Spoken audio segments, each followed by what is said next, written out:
Welcome back to Beyond the Film podcast. We are officially wrapping up Agent Carter. We watched episodes 8 through 10, season 2, series finale as well. Literally. Yeah. So. Who are we? Oh, right. I was like, who are we? What do you mean? I'm Rose. This is Meadow. With no voice, as you can tell. Yes. It's going to be sounding like puberty this whole episode for me. Hey, ain't nothing wrong with puberty. It's good for you. It's normal. That's for sure. Okay. And this time around, instead of, like, I did a little mix of both of, like, focusing on, like, character relationships and also talking about, like, the big scenes. Okay. I'm theorizing that this episode is going to be pretty short because there's not a whole bunch to talk about these last few episodes. Climax of everything that's been going on. There's just, like, a few, like, huge scenes to, like, mention and dissect. Yeah. So, let's jump into it. Last time, you saw our faces with Agent Carter, you know. Anna. Man. She was in the hospital. We were on the edge of our seats. They love shooting people. Yes, Anna was in the hospital and Jason got snatched. Man-napped. By Whitney. Yeah. And that's where we're gonna open up this episode. I want to start with, you know, obviously the relationship between Wilkes and Whitney and the zero matter and that whole dynamic and how it, like, grew and changed through these episodes. Man, are we going to talk about the effects of zero matter on the two of them and how it affected them very differently? Not really, because we kind of did that last time.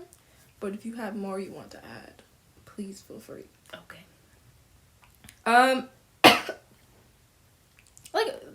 Yeah. I don't think I talked about it the way you're thinking. Okay. So, we're starting, first off, we see, you know, Whitney is starting to grow more and more into this desire of power and, like, I need more, like, we need to do this, I need, like, come on, like, we gotta figure this out, like, doesn't it feel so good to, like, have control and power? Like, don't you hear that? Can't you hear them? Or am I truly going crazy? No, it was a mix of both. It was both. Yeah. Ma'am, it was both. I literally wrote, she's going crazy. You're hearing voices? That's not your own, but it sounds like it's coming from your brain. Right. Got it. Write that down. When you're in the therapist's office. Yes. Wait, no, that was a joke. Right. Thinks it's a joke. I also saw, like, these are only from shows that I've seen. The therapist is just, like, doodling the whole time. And the person's stressing out because they think they're writing everything down. Oh, my gosh. They're just, like, drawing a picture. Horrible therapist. Give me your attention. No, they are. But, like, you're intercepting, like, how they're reacting to, like, like, their anxiety. Like, oh, my gosh, like, what do they think of me? Right. And they'll have to write that down. Exactly. After their pretty pictures. Okay, anyways. And with Wilkes, I feel like part of it was, like, I feel like we see him start to let go, but, like, start to let go in, like, a fearful way. Yeah. Like, oh my gosh, like, I don't want to hurt anyone. Like, I can't control this. Like, I gotta be with this girl. Not because I want power, but because, like, this is the only way possible. Like, and we see him start to pull away, you know, from everyone else. He pulled away from Peggy. Like, she saved him and he went back to her. Just like, sorry, Peggy. Like, no, that made me upset. You're gonna hold a gun to Peggy's face, a shotgun, and then you gonna stand there at the car, like, with them I'm sorry eyes. No. Do it with your chest. He wasn't gonna shoot her. He was like, why you have to point the gun at Peggy? She's like, because I know you would have folded. Because I would have folded. Like, damn. He right. Exactly. Because Peggy knew he wasn't going to do it. And that's what she's like, don't tell him. Mm-hmm. Don't tell him. But also through, you know, the new and changing dynamic between Peggy and Wilkes, because of what he pulled, we hear him tell Peggy, like, no, like, that was me, babe. Like, that was all me. So we start to understand more about Zero Matter and its influence on them. And we can assume that, like, I wrote it as, like, a cult mentor. Like, someone's whispering in your ear, but at the end of the day, you're still making the decisions. Yeah. You know, like, you're being inspired by this person, not, like, fully possessed by them. But, like, you're still driven by your own desires. So it's like Whitney's desire is this lust for power, you know, all the things that she's gone through. But, like, we know about Wilkes and just being a black man in this time period and all the things that he's gone through. But it's like his values and desires are different than hers. I wonder if that is supposed to be symbolic for white women and black men in this time period. Probably. Feel, at least speak from, like, our experience as black women, like, we always have to, like, take it on the shoulder. You know, like, we can't play into the stereotype because it's not going to make anything better. Like, we always have to take the high road. Like, there's an example, Love Island, there's two characters. One, her name is Alandria, she's black, and there's a girl named Huda, and she's Palestinian, she's Middle Eastern. That doesn't really matter, but black matters. And basically, when they got out of the villa, Huda's, like, fans and stuff like that were, like, racist to Alandria, and she never addressed it, yada yada yada. So it's been, like, this huge thing. And then recently, apparently, she was on live, and, like, she was on a phone call, and it was from a fan, and, like, they were calling Alandria the N-word, and, like, she, like, giggled and was like, like, we can't do that. Like, she hung up, just, like, blah blah blah. So it turned into, like, this big cancel thing. Like, why are you laughing? Like, it's not funny. Like, this whole situation's not funny. And the way, like, Alandria addressed the situation, she was like, yeah, like, I don't tolerate racism. Like, here are some organizations that you can donate to, blah blah blah. Basically taking the high road, because, like, that's the way we have to. Like, if she were to come out and, like, curse her out or, like, like, do anything react else, like how she probably initially reacted, like, this BIZCH, but, like, let me keep it would have taken, it would have been the other way. Yeah. And, like, for if it was the other way around, like, if Alandria, like, laughed at someone by her, then she would have been, like, gone out the window, just, like, you know. So it's the double standards that we see every day. Yeah. And I feel like you made a good point. Like, I definitely think he is used, it's different for black people. Like, you're used to being put down, but there's not, like, you don't feel like there's much you can do about it. Or, like, don't attack me. White women might have, like, more audacity to be like, you did this to me, I'm gonna get my revenge, like, because I can. Yeah. And I don't think that that's such a far jump, especially just seeing history and, like, the movement of feminism and, like, getting rights as a woman and, like, how that whole thing went down. And if you don't know, then you just don't know. Like, go to history or something. Yes. So we know that Wilkes and Whitney are working together. They both want to recreate the rift. The rift, that's what it's called. I think I said the explosion. Well, it did explode. Yes. So you're not wrong. This is one of the big scenes that I want to talk about, because we get when Wilkes was handcuffed that he always pulls Zero Matter from Whitney. Like, it's never the other way around. And then when they open up the rift, it pulls in Wilkes. It doesn't take Whitney at all. Yes. And then it gives Wilkes back. And he's like, ill, whatever. And this was never answered. But I'm very curious as to why. Because then also, when it was in Wilkes, it basically wanted to get out. Like, he was holding it in, so he knew what was going to happen. And he was holding it in so it wouldn't explode. But when it went into Whitney, it, like, told her its plans. So I'm like, okay, why didn't you just pick Whitney in the first place? I'm also curious to, like, maybe have to go back and see the scene, because he was talking about the radius of how close you can be to the rift. They were standing at the same spot. Interesting. Yeah. Yeah, because she was like, do you hear that? Or I think he said he heard the voice. And she was like, wait a second, you're hearing something? Like, I don't hear anything. And then he got pulled up. Yeah. I wonder. Yeah. Because it was always strange. Yeah, it was always more vocal to Whitney. It's like, I feel like it knew Whitney wanted the power. Like, Whitney wanted to, like, be victimized by Zero Matter. Be a host for Zero Matter. And Wilkes never did. So, like, why use him at all? Yeah. I wonder if it had anything to do with, like, I don't know. Like, I feel like I can't come up with any logical explanation for this. I feel like this is, like, a plot hole. Yeah. That we're just never gonna get explained. I'm like, oh, maybe it was always gonna explode until, like, it needed to explode in order to be reabsorbed by Whitney. But I'm like, but why? But why would it, Yeah, like, why it just, would it like, it would just need to add explode? more whys. Exactly. Yeah, because Whitney absorbed all of it, the same amount. Yeah. Well. Unless there's, like, a deleted scene. Unless there's, like, some of it. Because Vernon, he died from the explosion. So maybe... But, like, we also don't get a body from him. Like, does his body go cold, like, the same way Jane's body went cold? I think he died, like, how the other council members died. Like, when Whitney killed them. That he, like, just disintegrated. Like, disappeared. Yeah. I thought they all died. I thought they all died, too. And then they went there and they started finding bodies. I'm like, okay. Started finding bodies. I'm like, and then they started waking up. I'm like, right, got it. Got it, right. All right. Okay.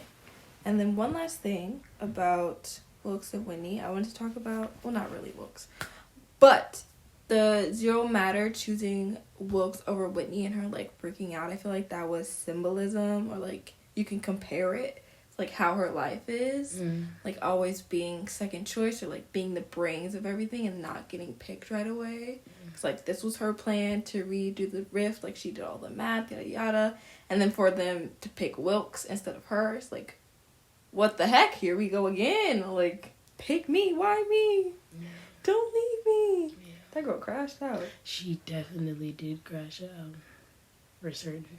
And she's like, no, don't kill him. Like, control the people that he loves so that we can control him. Because she know that she couldn't just control him. But, like, the thing is that you can control him. Because he's so golden retriever. Like, he's so, oh my gosh. Like, I don't know what's going on. Yeah, exactly. And it's just like, bro, why are you acting like this? Like, why are you being scared of guns when you know that you're not gonna die? That, bro, Jarvis is such a crash out. We'll get there. Oh my gosh. Okay, continue. Before we get there, I wanted to speak on Whitney's relationships. Real quickly, we only see, I call him the mobster. I don't know his name. I think his name is Joseph. Joseph? Yes, I sincerely think his name is Joseph. I'm still gonna I like the mobster better. Yeah, Joe. Short for Joseph. Yeah. Joseph. Yep, so the mobster. Yep. Grandma crazy. Just like him. Nona would rather die. Nona is a crash out as well. This my grandson, I'm gonna do whatever the heck for him. I don't care if he corrupt or not. Like, okay, Nona. It's like, dang. Like, you just liked him 2 seconds ago. Now you pull a knife on him? What? Yeah. And it's just like, dang, why is Peggy the devil? And then she spit on the ground like... Because she's gotta spit the spirits away or something. I also hate... I didn't write this down, but I hate the no subtitles. Bro, yeah. Like, that was making me upset. I'm like, great. She can understand everything that we're saying, but I know nothing about what she's saying right now. Exactly. Like... I understand that he basically translated it, but I still want to know exactly what she's saying. Because, like, they were having a conversation, just the two of them, and he's not repeating everything that she's saying before he responds. So it's just like... He's just doing, like, the, How many cars outside? No, that's a bad one. Okay, so what color is the sky? It's like, well, the sky's color is... Yeah. That's what he was doing. But it's not, like, the... full paragraph that she was saying. Yeah, exactly. Anyways, I wrote down the quote, "He's a maniac," and then "He's a man in love," because he is down bad for Miss Whitney. Yes, he don't care. She can talk to him however he wants. Like, she can flirt with other people. He do not care. He's like, that's my girl. That's my girl, ride or die. And all the frustration I got, I'm gonna take it out on my other guys. Also, I love how they added in this little plot hole that, like, one of his people were talking to the feds, and, like, they just didn't go anywhere else into that, like... I think it was just, like, a little, like, moment, like, funny. Oh, like, oh, man, you actually was doing... He was like... He said, what are you telling me, man? Now I gotta kill you. He said, no. But, yes, even when, at the end, when he hears her talk about Cal and, like, saying his name stuff, he still goes in the room like, hey, beautiful. Yeah. She's crazy. and oh, go ahead. I was just gonna say that I gagged me. I was like, wow, she went back to Cal. I was like, no, literally, I was like, shouldn't she be in jail? I'm like, they just let her go free. She just got to be dressed up and all pretty again. Exactly. But it's like, that's also very interesting that that's where her brain goes. When she is not in this, when she's not capable of this lust for power, she crawls back to Cal. Yeah. I mean, yeah, I feel like it shows that she truly did love him, and, like, she chose him for a reason, even though she still felt like second choice-ish, like, not seen as much. Mm-hmm. And I feel like, yeah, that goes back to her mom, too. Like, her mom's relationship was very much... always more important than her. Well, yeah, I was gonna say it was very much, like, not a good one. Like, not, like, something... So she did it because she knew she had to. But at the end of the day, she still had feelings for him. Like, when he left them, she was like, what the heck? Like, she blew up. And I feel like that was the same with Whitney. Like, she did it because she knew it was best for her future, but she still fell in love with Cal at the end of the day, too. But it brings me to the question, like, we never get answered what truly happened, like, why she left the mobster and chose Cal. We can assume, but, like, the mobster has money. Yeah. He has riches. Like, she would have been well off either way, so I guess not completely. Just very interesting. Maybe, like, public image. Maybe, like, oh, you know, she don't want to be Bonnie and Clyde. Maybe not. But, like, yeah, very, very interesting. I never knew those were actual people. For real. Yeah, I thought that was just fiction. Oh, yeah, it was. Yeah, Yeah. they definitely died in a shootout in the car. Yeah, those were, like, real people. America. A crazy place. They generate crazy people. But, yeah, I wonder, like, if it had something to do with the war, or, like, wanting to pursue her scientistic things, and, like, Cal owned this company that she could do her sciencey things at, like... I guess, but, like, when I see it, it's like, Mobster would have built her company, like, from scratch. Like, he would have did anything for her. I think, like, he was just too good for her, and, like, she didn't know what to do with that. Like, you know, when you don't have any examples of healthy love, it's not to say that his love was the healthiest, but just like someone loving you in the way that you may need, and it's like you could self-sabotage that if you don't step out of your own way. And obviously she has self-sabotaging tendencies, so it kind of makes sense that she did what she did. That makes sense. T. All right. Now we're gonna get to Jervis. His name is Edwin. I wrote that down too. It's like, oh, Edwin. Edwin and Anna. Okay. Edwin Jarvis. Okay. We're talking about Edwin and how he deals with Anna being shot. He does not take it well. He does not take it well. And then she gets better. And then he's like, okay, cool. But then he finds out the crazy news. And then he's back to not being okay, cool. Yeah, I feel like he was always like that. Like, I feel like he didn't let it go. It just got, like, re-sparked. Like, he was, like... Not that he let it go at all. Like, I don't think that he was, like, ready to just shoot baby girl point blank. I don't think it was, like, front of mind. Yeah, but then, like, once he found out, and then he's still like... there, yeah. Then he really... Crashed out. Okay, before we get there, though, I do like that they gave us a scene of Jarvis and Anna before he started working with Peggy. I think it was last season. And we see, like, Anna has always been very supportive of Jarvis. Like, she knows what he needs and she lets him do it. Yeah. And she knew from the jump that, like, things were going to change once he started working with Peggy. Yeah. And then we get, you know, obviously we know what has changed. She was shot. Yeah. He's okay, though. And what kind of gagged me was, like, her hair. I'm like, has her hair always been this long? Like, she got all that was hair. She got all that hair, and then those short hairstyles. I'm like, dang, girl. All right. She pinned that mess up. She do. I didn't realize that. I was just like, she was just laying. I'm like, dang. You got a lot of hair. For real. I'm like, wow, girl. I'm like, is this a wig? LOL. I mean, it might probably be, is a wig. But I'm like, Anna not wearing a wig. That's Anna real hair. Yeah. It may not be this actress. I don't know her name, but like, me neither. that's crazy. Yeah. Continue on though. Another shout out to Anna's character. Her not even like being a little upset at Peggy for what happened. Yeah.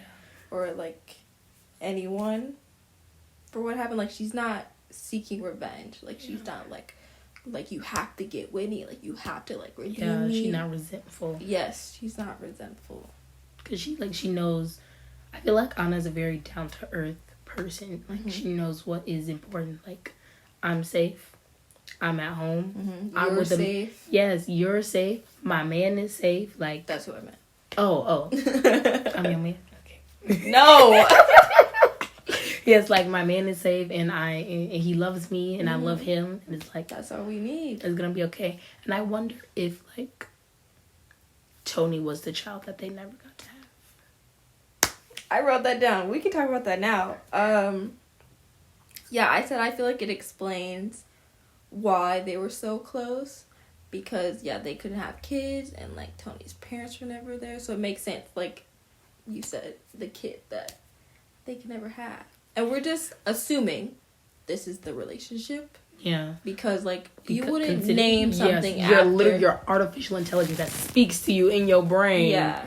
Jarvis. Yeah. If the man didn't if you hated him. I hate him. Jarvis, I'm going to put this June's hat on you because you being a dumbass. Yes. But, on the flip side, Jarvis gets completely overthrown by revenge. Like, he's not listening to nobody. He's not thinking straight. I was shocked. Gagged. He said, I did not think that Whitney Frost. Bow, bow, bow. 3. I did not think he would do that. He called her name, got her attention. Like, I want you to look me in the face, and I'm about to pew pew you. Period. Like, if you're gonna do it all the way. So don't just shoot her in the back. Exactly. But I do find it interesting because most of the times in films, when we have, like, someone who's overthrown by revenge, we get this moment beforehand where, like, they come to clarity. Like, no, this is wrong, yada yada. But this did not happen to Jarvis. It didn't happen until very later, until he got yelled at. Yes. By Peggy. And he trying to crash out on Peggy, talking about, oh, this, that, and the third. Yeah. And, like, you talk about da-da-da-da, but, like, everybody around you dying. He's like, I'm sorry. And he bitching about being pushed out the van. Like, he just wanted to have a bitch fit. Like, he just was overwhelmed with emotions and just really needed to get it all out. And unfortunately, Peggy was the one that he was getting it all out on. It's like, but he ate him up. She ate him up. She did. I was like, period. And I'm like, wow, you let him eat his little crumb. Exactly. And then she ate the plate. Exactly. Yes. I really like that scene, but I don't like how they basically, like, dismissed everything that Peggy said, because he was like, well, I can't have kids anymore. Like understand that is a explanation for his behavior, but doesn't take away from everything that Peggy said. Like, what she said is still true. Yeah. Just because you have an explanation doesn't make it false. Exactly. So I don't like how, like, easily she was like, oh my god, like, no, like, forget it. Like, I'm so sorry. Like, no, girl, you're correct. Jeez. But, like, I think that also goes to show, like, the kind of person Peggy is. Like, she's not the one to sit here and hold this grudge for all these things. Like, she's a very kind and understanding person. Yeah. Because, like, she even, she goes back to save Dottie. She wants to save Wilkes. So it's like, she's not the type of girl to hold a grudge to a friend. Yeah, I feel like she always tries to do what's right and never leaves a man behind. I don't say she would leave a grudge, but she definitely was like, okay, you're definitely not coming anymore. Like, she said it more nicely. She's like, you need to be with your wife. Yeah, you're not ruining this mission a second time. You're not coming. She said it mean the first time, then she said it nice the second time. Okay, next. I feel like it would not be a true, like, season 2 Agent Carter episode if we didn't talk about the corruption in the SSR. We get, like, a little scene from Vernon where they find Peggy's file, and he's like, it's true regardless of what happened. Which is just... Like, he was like, the difference between truth and what happens? Like, if it's on this file, then, I mean, it happened, or, like, it's true, or whatever. And I'm just like, true, yeah. You dirty bitch. Yes. And it's just... so ugly. It just furthers, the corruption in the SSR and showing us more and more of how, like, who's really in power, and, like, just because something happens or just because you want something to do a certain way doesn't matter, because there are people above you and there's people above him.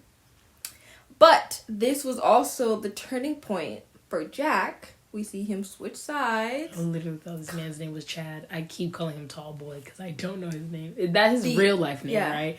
I'm getting it from you because you keep calling him Chad. His real name is Chad. He looked like a Chad. His character name is Jack. But we see him come to his senses and be like, this man is really not a good person. Like, I gotta do the right thing. I feel like he might have came to his senses when he tried to give the file to Peggy. And she's like, no, I'm not taking that. Yeah, like, the way she didn't bat an eye. Yeah, she's like, I don't care what this is. Like, I was in the war just like false. You. Like, yeah. Boy, if you don't get this BS out my face, like, that's basically what she was like. Like, I got a real world to say. I got other things to do. Like, I have. Yeah. Especially her doubling down on the fact that she wouldn't, like, betray him.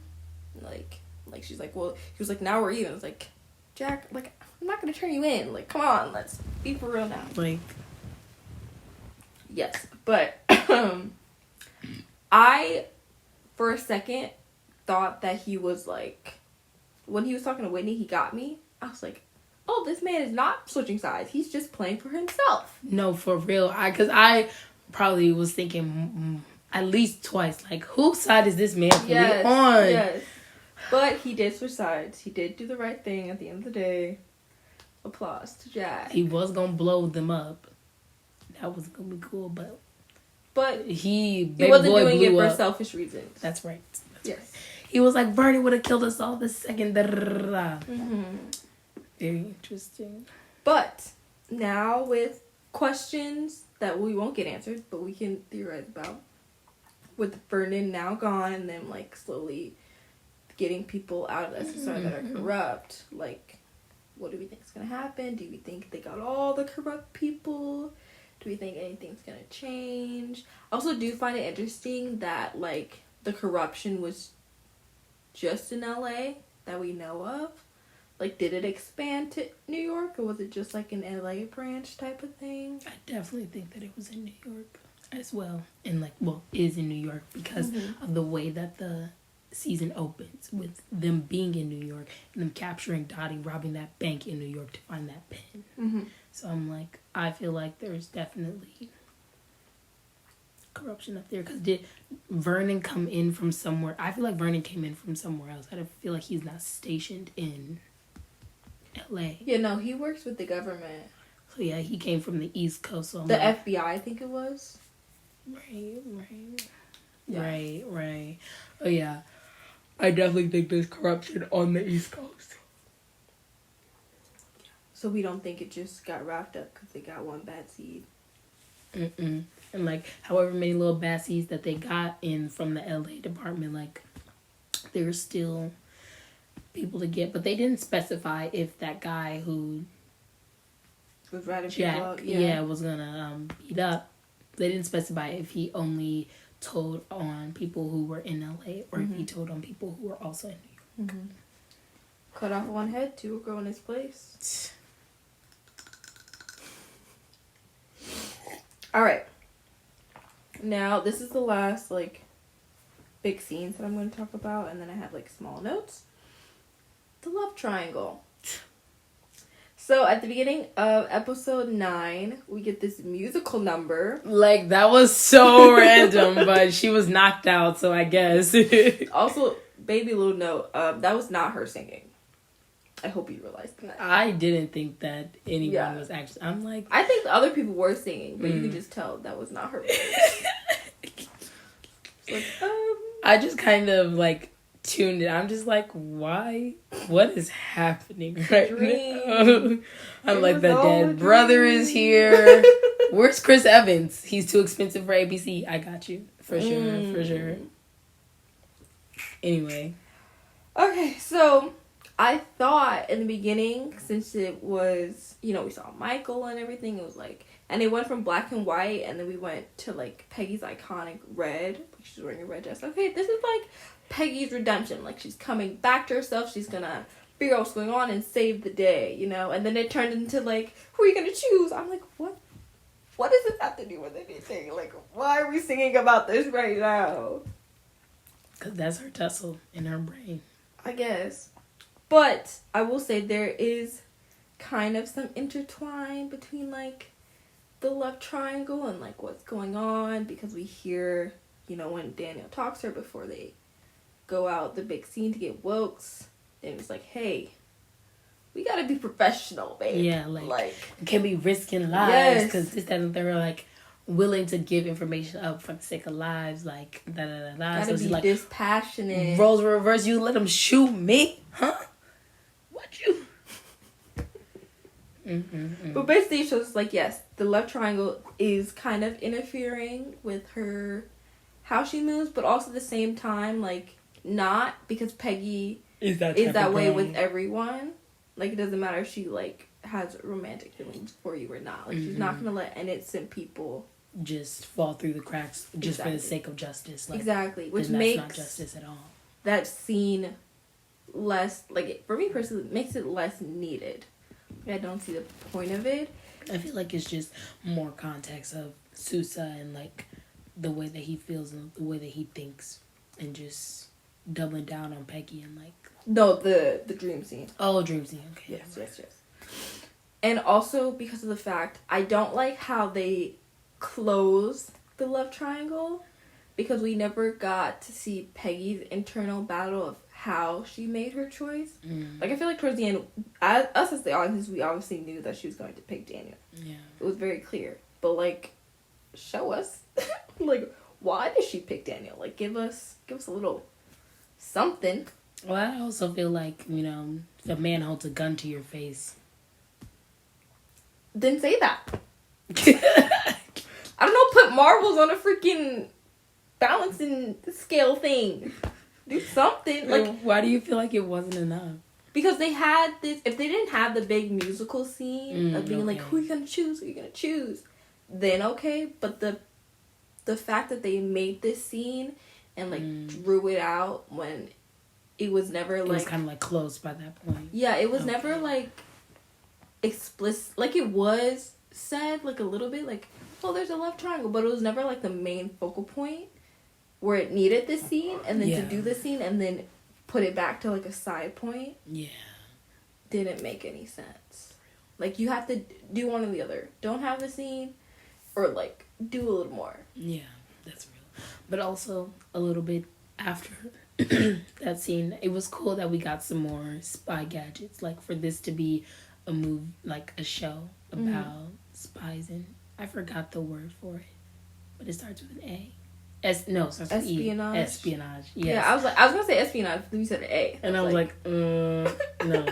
But, yes, like, we got some more cool little gadgets to see. I just like that. I was expecting more gadgets. Yeah, when I think of spies, I think it's gadgets. That was the first one that I noticed this season. Yeah. Like, and then last season was lipstick. Yeah. And, like, Stark's inventions, but those weren't spy gadgets. Yeah.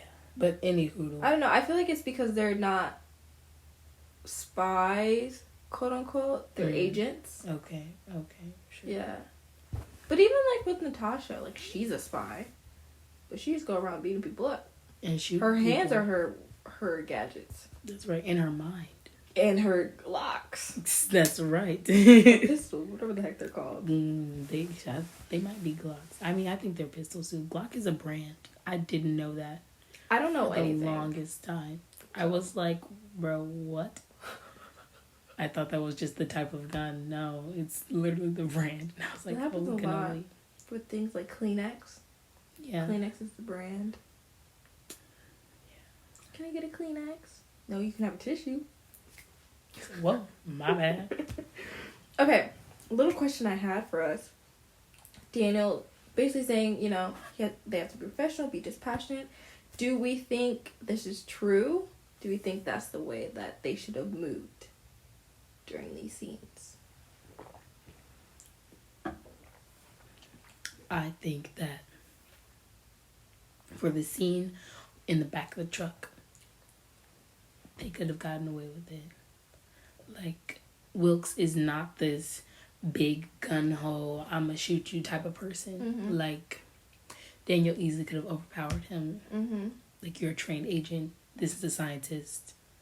That's in love with Peggy. Like, be for real. But he's blinded by his own love. Mm-hmm. So it's like, that interfered. And then, but like, this is not the first time that's happened with Daniel. Because this happened in the previous season.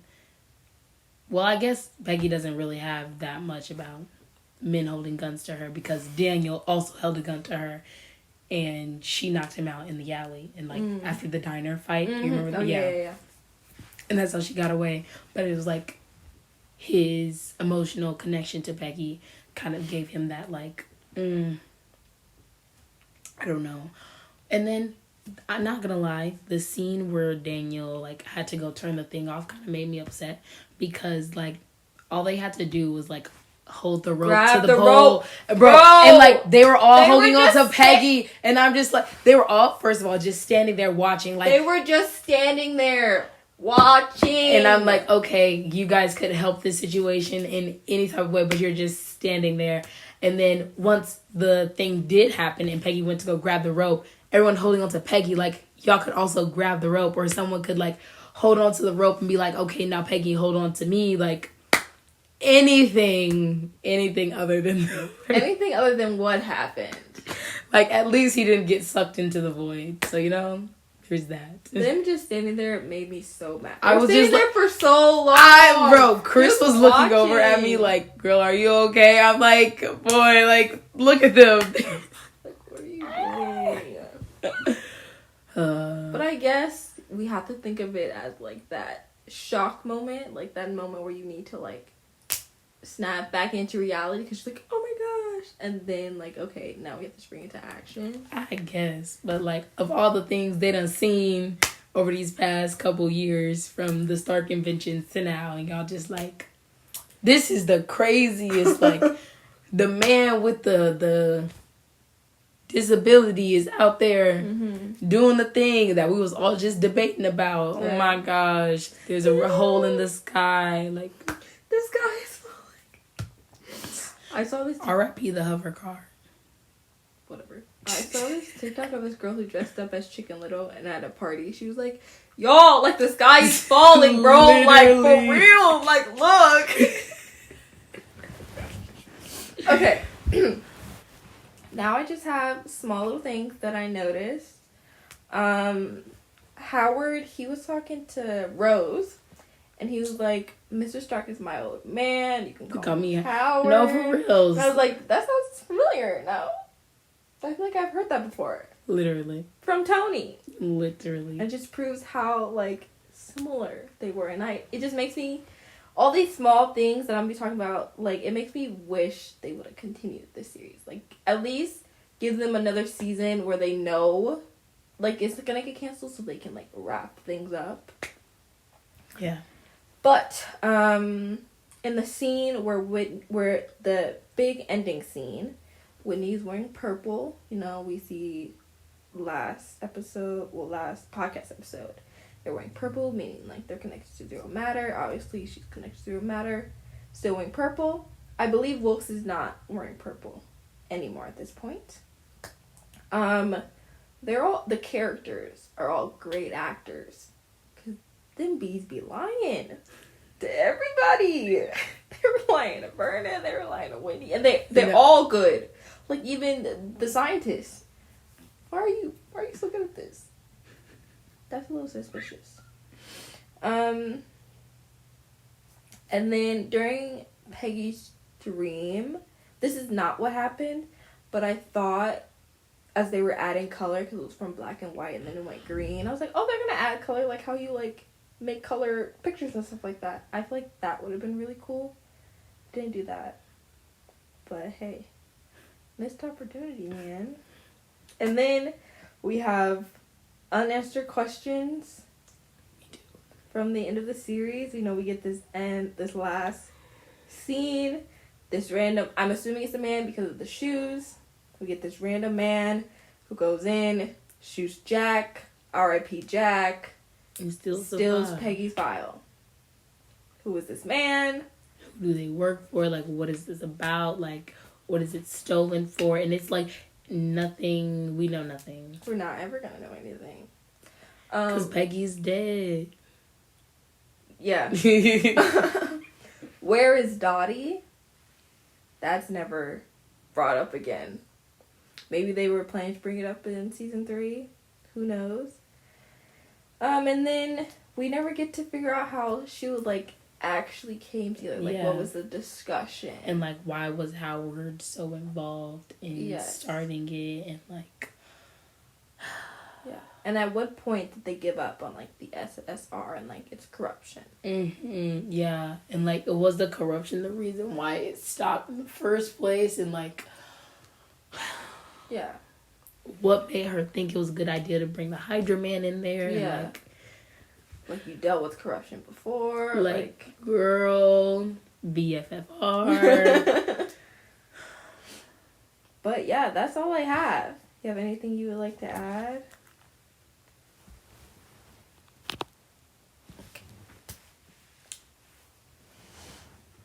Oh my goodness, the freaking bad CGI when the Zero Matter was getting out of Whitney and going into the rift. That was horrible. Yeah. Like, I was like, oh. I just ignored it. I chalked it up to the times. I was like, okay. Oh my goodness. I was just gagged. Uh-huh. And I would have to conclude that Sousa is the father.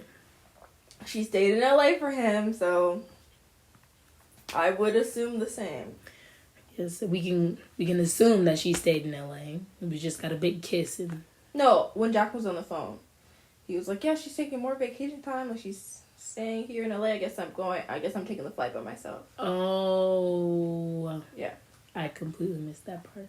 You were just like, oh my gosh, she's shot. No, for real. I was like, who is knocking at his door? No, literally.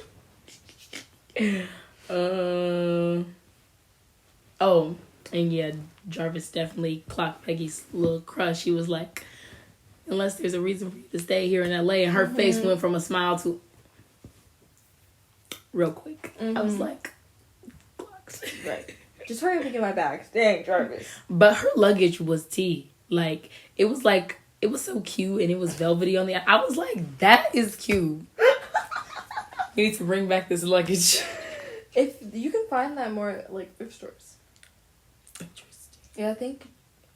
I am so excited to go to those thrift stores that you sent me. You sent me a post that was talking about thrift stores in our city. I am so excited to go see some. I made sure to save it. I was like, we need to go to these. Great, because I don't remember doing that. Great. What would you rate? I feel like we should rate the series overall, because we finished the series. There's no more seasons. They got canceled. I did see a TikTok. Hold on. Explaining the actress for Peggy explained why, or like her thoughts about it getting canceled. So let's listen to that. Oh, here we go. It's a strange one because I think it took me kind of quite a number of years to work out why it had been cancelled, given its critical acclaim, and it's still ongoing critical acclaim. When I often see it, my friends or people text me and say like, she's like, your show is number one when they ranked it of Marvel shows, and I've had loads of people on social media going, why aren't you doing more? And I'm like, ask Marvel. I don't know. I think it's also to do, again, I suppose my conversation earlier about network television, that it's also, there's so many sort of moving parts to the business side of something that you're not as an actor in control of. And there's like background politics, and I think, you know, Marvel Film had split from Marvel TV, and I had come from Marvel Film, and so I got kind of caught in the crossfire of that, and our show wasn't really publicized. It was kind of, the slot was at an odd time. It was limited compared to the other longer shows. So there's all these things that weren't in my control, and really when I was doing the show, I was not really thinking about them. I think now I would be much more engaged in the business side of it, so that I feel like I could protect the show that I was in, and advocate for it, and really question the quality of the writing at times, or questioning where the marketing was going, and how visible it could be. But back then, you know, I was just kind of just play her and have an amazing time with this ensemble. So that's, I think, for sure, I've learned about that. Yeah, well, Her name is Haley. And I also didn't know that she was British for real. Yeah, I think I knew that. But that's really interesting, and what it sounds like, it just chalked it up to politics, like the politics of the film world and all this stuff. And like, that's kind of lame that politics overtakes the story. Like, the point of doing all this is to be a storyteller. Like, aren't we in the game for the love of the story? Like, yeah, like, and even if like a show is doing well, like, the network can just be like, nope. And we see that a lot now too with streaming services. Like, there's a bunch of shows that did amazing, and they're like, yeah, we're not gonna renew it. We're gonna renew this other show instead. Well, like, why don't shouldn't you be giving people what they want to see? I guess not. Missed opportunity for sure. I feel like also, yeah, it might, I don't know if I can fully say it might be different if it came out now, because people do not like her character. But I think they don't like it because they brought her back as Captain Carter. Like, I don't think they like Captain Carter. No. Yeah, but overall, I would rate this series, right, probably like a good 4 stones. 4 out of 6. It gave us some context and like some more. It didn't really give us context into like helping us understand Marvel more. Just more so. Well, I guess like with Jarvis, that was pretty cool. It just kind of like gave us storylines into characters that we never thought that we were going to get. Yeah. And I really appreciate that, and I would have really appreciated it if it would have been able to like come back full circle and been able to be like, okay, cool, like this is how we got to this part. Because like for Shield to be such a pivotal part in the MCU, and for Peggy and Howard to be such critical pieces into the founding of that. Yeah. I literally just forgot what I was gonna say. And I feel like the fact that shows get canceled willy-nilly is another reason as to why shows are like so much shorter now. where it's like, we got to get this storyline out in as little as we can, because who knows if we're going to actually be able to Right, that's like how the drag it out. writers feel, yeah. Yeah. I feel like if they would have notified them, like, we're canceling you, I feel like they would have wrapped it up a lot better than they did. I'm also interested, I've never seen Shield the show, so I'm very interested to see if, like, they did that there. That would probably be something we would just do on our free time. Yeah. That show was long. Way too long for the podcast. Way too long. Unless, you know, no, if people, like, you know, then I'm all for it. But yes, I would give her a 4.5 out of 6 stones. I really like this series. It's not like a 6 because there are a lot of plot holes, and it's unfortunate that they couldn't, like, wrap it up and give us closure. Yeah, absolutely. And, like, the plot holes aren't even just because they couldn't wrap it up. Like, they was giving plot holes in season 1 too, so it's like, no, just like the end is the not wrapped up part. Yeah, absolutely. The plot holes is just the like, come on. But I feel like nothing is without plot holes. Like, I feel like anything that we've watched, they all have plot holes at some sense. Like, there's something someone misses. Yeah. Man, except for, like, not in anything that we've watched, but, like, just kind of reflecting on things that I've watched. In Degrassi, when I was watching the episodes on YouTube, like, anytime something happened, like, even if you thought they wasn't about to bring it up, they bring it up again. And I really like that. That's like, good. Yes. Don't just leave things like, oh, she just did that random thing. Oh, right. no, not gonna talk about it no more. No, they make sure. That's what I would want to do. Like, if I were to, like, write not a screenplay, but, like, write a script, we're hitting everything. Everything. And if we're not hitting it, like, if you cut it out, cut the other part out. Exactly. But that is our episode. We are officially done with Agent Carter. And we are also officially jumping back into Phase 2. We have 2 more movies left in Phase 2. One of them is one that I've seen many, many, many, many times. Is it Age of Ultron? Yes. Okay. So I am very excited to watch that and talk about it with the podcast. Yes. I think that's the next time we see you is Age of Ultron. Look at that, y'all. Yes. Maybe you should be hosting. No. Comment down below what you thought of Agent Carter and give us your theories of who that man is at the end. Yes, that murked our guy Jack. Exactly, R.I.P. Jack. Like this video, subscribe.